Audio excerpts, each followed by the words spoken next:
Panalangin sa umaga. Dear God, bago ko po simulan ang lahat ng aking mga aktibidad ngayong umaga, nais kong magpasalamat sa iyong muling pagising sa akin ngayon upang matamasa ko ang lahat ng iyong ibinigay sa akin. Naniniwala ako na makakasama ko kita sa araw na ito dahil lagi kang nasa aking paglalakbay.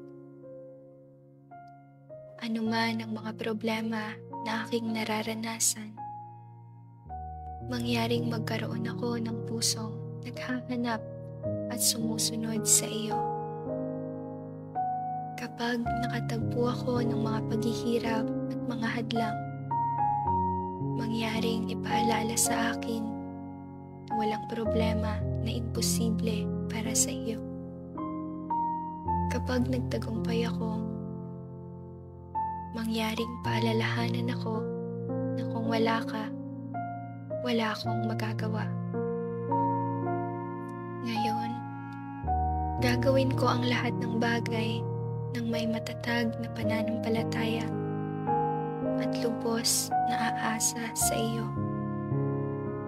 Naway samahan mo po ako at gabayan sa araw na ito.